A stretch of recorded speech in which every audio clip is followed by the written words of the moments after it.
quite silly is the power of the people's vote. And I think the people should use it to vote for... Say it again!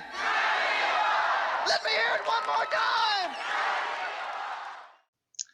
So in the last video I talked about how our complicated systems of organisation and governance are fundamentally incapable of handling the complexity of the real world, and that in attempting to do so they dump pollution into the real world which causes harm. In this video I want to talk specifically about the political system and how the pollution that it generates and dumps into the cultural, economic, physical and intellectual environments has led to the situation where the spirit of the political system, i.e. a forum in which we can discuss and decide what we're going to do together as a society, has been completely lost, and it's become completely corrupt and is no longer even remotely representative of the will or the interests of the people. And so we have absolutely nothing to lose and potentially everything to gain by rejecting it in its entirety through a none of the above vote. There's a rich treasure trove of fucked up shit to enjoy here, and we need look no further than the last US presidential election. So out of 231 million eligible voters, 63 million of them voted for Trump, which represents 27.3% of the eligible voters. And so Trump was elected, barely a quarter of the population put him into power. That election cost over $1 billion in campaign contributions that were spent, was over $1 billion. And where did that $1 billion come from and how was it spent? And so, you know, it was spent primarily on mudslinging at the opposition. And so again, this is one of the forms of pollution, right? And so in the culture now you have these two camps who absolutely cannot talk to each other. If you're a Democrat, you think that Trump supporters are a bunch of racist redneck morons, and if you're a Trump supporter, you think that Democrats are a bunch of soft, wet, lefty, pinko liberal baby killers, you know, and there is no possible way that these two camps can have a conversation with each other.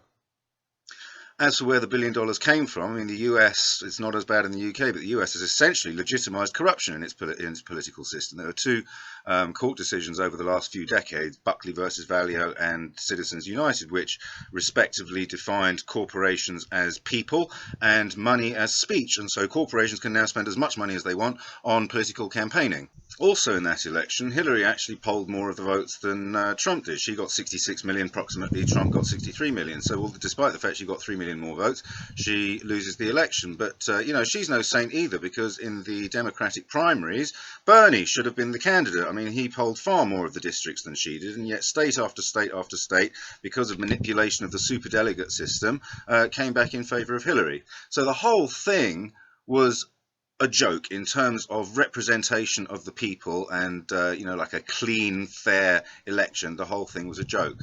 But even deeper than that, the whole concept of voting, I can't remember where I heard this, but it's a really interesting idea and a really important one, that if you're forced to vote, that means that the attempt of the society to reach agreement, to reach consensus has failed, and so you are forced then to vote, and this creates camps, divisions within the society. And this is one of the most insidious and pervasive forms of pollution that our political system has created for us. We have a very similar situation in the UK where 60-65%, something like that, turnouts in elections, and polling 40% or so of that 60-65% is sufficient to get you a majority in Parliament. And so once again, 25 to 30% of the electorate is putting a party into power. And once they are in power, then that very small group of people gets to make the decision which everybody must follow. And remember, 25-30% of the people actually put them there. So, you know, it is fundamentally inequitable the way we do that. And then when it comes to election time, how are our votes canvassed? You know, in order for a party to attract people towards it, it needs to have a distinct identity from the other parties and generate loyalty in that way. And so it inevitably creates adversarial camps, rivalrous adversarial camps. And therefore, reaching broad agreement in the society is virtually impossible, because for any policy that a government comes up with, the opposition's job is to oppose that policy.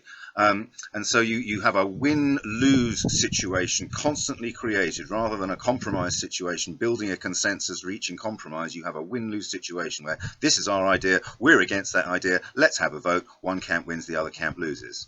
And so this creates a general mindset, a general modality of enemy, them and us, seeking out an enemy. And every problem that we have in our society, climate change, we've found an enemy. Carbon dioxide is the enemy, and we're going to bring everything to bear to attack that enemy.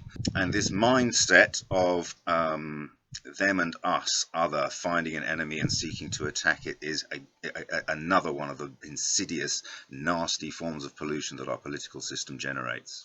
And then you have to consider, who are these people that stand for Parliament or that run for Congress or Senate or whatever? Where do they come from? How are they selected? I mean, I don't know a huge amount about the process in the US. I actually believe it's a bit more democratic than where anybody can stand if they get sufficient numbers of signatures to register. But in the UK, you have really no chance of winning a seat in Parliament unless you are standing for one of the parties. And the candidates are selected by a relatively small number of local party activists. Sometimes a dozen people decide who the candidate is going to be for that constituency. And so the degree to which we do not participate in who makes the decisions that affect us all is really quite extraordinary. Also, on the theme of who are these fucking people, when was the last time a teacher was in charge of the education department? When was the last time an environmentalist was in charge of the environmental department? When was the last time a farmer was in charge of the agriculture department? The people that are put into these positions are lawyers, economists, accountants, political graduates, this kind of thing, career politicians who have no real expertise at anything other than elbowing and manoeuvring in order to gain political power and political influence. So, I would mind very much less following instructions handed down from on high if those instructions were being handed down by people who actually knew what they were doing, experts in their field, experts in educational psychology, experts in environmental science, experts in medicine, experts in research methodologies, experts in the social sciences. If these were the people who were making the decisions and passing down saying this is the best way to do things, well, fair enough, right? But this is not how it is. But it's even worse than that. I mean, not only do you have people with no training or experience or qualifications or expertise for the job, but they need to look as though they do. And so if the education minister, for example, promises to raise standards, whatever the fuck that even means, then he or she will find a way to make it look as though they have raised standards. And so tests might get easier, or grade boundaries might get lower, or whatever, but the appearance that standards have been raised will be created, even though standards probably haven't been raised at all.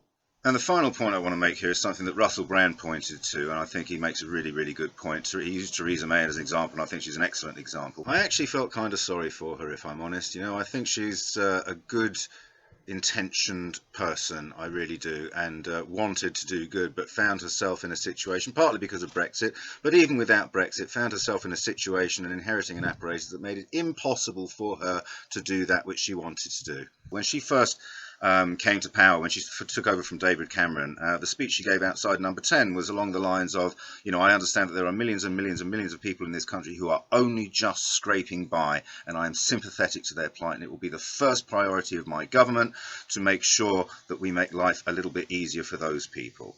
And then whatever it was, 2 years later, something like that, she left her post in tears, saying that she basically felt dreadful that she was unable to help the country or be of proper service to the country that she loved. And in both of those cases, I certainly got the impression, and Russell Brand made the same point, that she was sincere. She was a human being. She was a real mensch in both of those situations. But in the intervening couple of years, she was like a robot. She was an automaton. I mean, I don't think any of us will forget that time she was asked, what was something you did when you were a child that was naughty, and she came up with this ridiculous thing of running through the farmers' wheat fields. What's the naughtiest thing you ever did? Oh, goodness me. Well, I suppose gosh, do you know? I'm not quite sure. Well, there must have been a moment. Nobody's ever perfectly behaved, are they? I mean, I have to confess, when me and my friends sort of used to run through the fields of wheat, the farmers weren't too pleased about that. And you could see, while she was coming up with that answer, you could see the wheels turning in her head. What can I say? Who am I going to upset? What vested interests am I going to get on the wrong side of if I say whatever? And so our system demands of its representatives, our political system demands of its representatives that they give up their humanity when they assume office, that they become this functioning automaton kind of thing who can't actually just say what they think. It is impossible for senior politicians to go on TV with all of their party affiliations and all of their corporate affiliations and all of their backers and all of the people that they owe favours to and so on and so on and so on to just say what they think, because they're going to piss people off who are influential.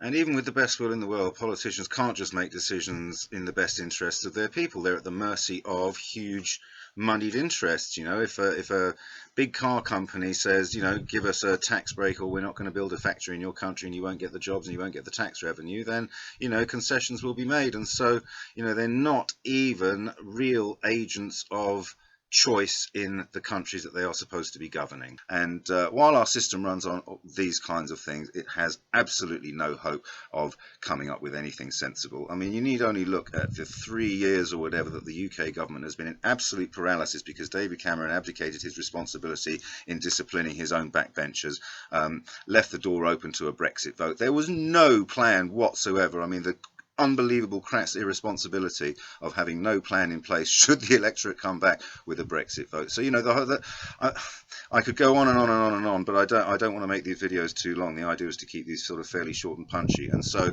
the overall point I'm trying to make here is that our political system is fundamentally broken. It is no longer, even if it ever was, it is no longer fit for purpose. It no longer even pretends to have the best interest of its people as primacy, you know what I mean, as its primary goal. And so it really is high time that we wake up to the fact that this institution of politics that we wait around for and keep voting new people in because we think they're going to make things better is fundamentally incapable of doing so. It's corrupt, it's broken, it needs to be got out of the way so that we can come up with something better. So back to where we started, vote none of the above next time you go to the polls. Thank you for listening.